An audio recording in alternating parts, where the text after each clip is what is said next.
ಎಲ್ರಿಗೂ ನಮಸ್ಕಾರ. ನಮ್ಮ ಅಡುಗೆ ಚಾನೆಲ್ಗೆ ಸ್ವಾಗತ. ಇವತ್ತಿನ ವಿಶೇಷ ಸ್ವಲ್ಪ ಡಿಫ್ರೆಂಟ್ ಆಗಿರೋ ಸೈಡ್ ಡಿಶ್ ರೆಸಿಪಿ. ಬಿಸಿ ಅನ್ನ ರಾಗಿ ಮುದ್ದೆಗೋಸ್ಕರ ಹಸಿ ಮೊಸರಿನ ಉದಕದ ರೆಸಿಪಿ. ಮೊದಲನೇ ಸ್ಟೆಪ್ಪಲ್ಲಿ ಬಾಣಲೆ ಇಟ್ಕೊಂಡಿದ್ದೀನಿ. ಸ್ವಲ್ಪ ಎಣ್ಣೆ 1 ಟೀ ಸ್ಪೂನ್ ಅಷ್ಟು, ಬೆಳ್ಳುಳ್ಳಿ ಎಸಳು ಸುಮಾರು 8ರಿಂದ 10 ಹಸಿರು ಮೆಣಸಿನಕಾಯಿ 4ರಿಂದ 5, ಸ್ವಲ್ಪ ಜೀರಿಗೆ ಅಂದರೆ ಸಣ್ಣ ಚಮಚದಲ್ಲಿ ಅರ್ಧ ಚಮಚದಷ್ಟು. ಈಗ ಈ ಪದಾರ್ಥಗಳನ್ನ ಬಿಸಿ ಮಾಡ್ಕೋಬೇಕು. ಗ್ಯಾಸ್ ಸ್ಟವ್ನ ಲೋ ಫ್ಲೇಮ್ನಲ್ಲಿ ಇಟ್ಕೊಂಡು 1ರಿಂದ 2 ನಿಮಿಷದಲ್ಲಿ ಆಗೋಗುತ್ತೆ. ಈಗ ಈ 3 ಪದಾರ್ಥಗಳನ್ನ ಚೆನ್ನಾಗಿ ಬಿಸಿ ಮಾಡ್ಕೊಂಡಿದ್ದೀನಿ. ಮುಂದಿನ ಸ್ಟೆಪ್ ಏನಂತ ನೋಡೋಣ. ಇದು ಗುಂಡು ಬದನೆಕಾಯಿ ಸುಮಾರು 2ರಿಂದ 3 ಬದನೆಕಾಯಿ ಎಳೆದಿದ್ರೆ ಒಳ್ಳೆಯದು. ಮಧ್ಯದಲ್ಲಿ ಈ ರೀತಿಯಾಗಿ ಕಟ್ ಮಾಡಿ ನೋಡಬೇಕು ಒಳಗೆ ಏನಾದರೂ ಉಳುಕಿದೆಯಾ ಇಲ್ವಾ ಅಂತ.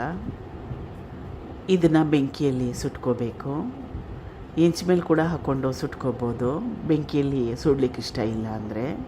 ಈಗಿದಾಗಿದೆ, ಮೆತ್ತಗಾಗಿದೆ. ಮೇಲ್ಗಡೆ ಲೇಯರ್ ಏನಿರುತ್ತಲ್ಲ ಆ ಸಿಪ್ಪೆ ಎಲ್ಲ ಚೆನ್ನಾಗಿ ಕಪ್ಪಗಾಗಿದೆ.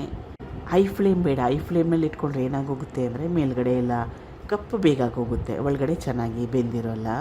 ಮೆತ್ತಗೆ ಕೂಡ ಆಗಿದೆ ನೋಡಿ. ಈಗ ಸುಟ್ಕೊಂಡಿರೋ ಬದನೆಕಾಯಿ ರೆಡಿಯಾಗಿದೆ. ಮೇಲ್ಗಡೆ ಲೇಯರ್ ಏನಿರುತ್ತಲ್ಲ ಕಪ್ಪಗಾಗಿರೋದು ಅದನ್ನು ತೆಗೆದುಬಿಡಬೇಕು, ಆದಷ್ಟು ತೆಗಿಬೇಕು. ಮಿಕ್ಸಿ ಜಾರ್ ತೊಗೊಂಡಿದ್ದೀನಿ. ಇದು ಬದನೆಕಾಯಿ ಸುಟ್ಟಿಟ್ಟಿದ್ನಲ್ಲ ಅದು. ಹಸಿರು ಮೆಣಸಿನಕಾಯಿ, ಬೆಳ್ಳುಳ್ಳಿ, ಜೀರಿಗೆ ಇದನ್ನು ಚೆನ್ನಾಗಿ ಬಿಸಿ ಮಾಡ್ಕೊಂಡಿದ್ದೆ ಎಣ್ಣೆಯಲ್ಲಿ. ಕಾಯಿ ಚೂರುಗಳು ಸುಮಾರು 3ರಿಂದ 4 ಟೇಬಲ್ ಸ್ಪೂನ್ ಅಷ್ಟು. ಕೊತ್ತಂಬರಿ ಸೊಪ್ಪು 1 ಹಿಡಿಯಷ್ಟು. ಕೊತ್ತಂಬರಿ ಸೊಪ್ಪು ಕ್ವಾಂಟಿಟಿನ ಸ್ವಲ್ಪ ಜಾಸ್ತಿ ಹಾಕ್ಕೊಳ್ಳಿ, ಚೆನ್ನಾಗಿರುತ್ತೆ.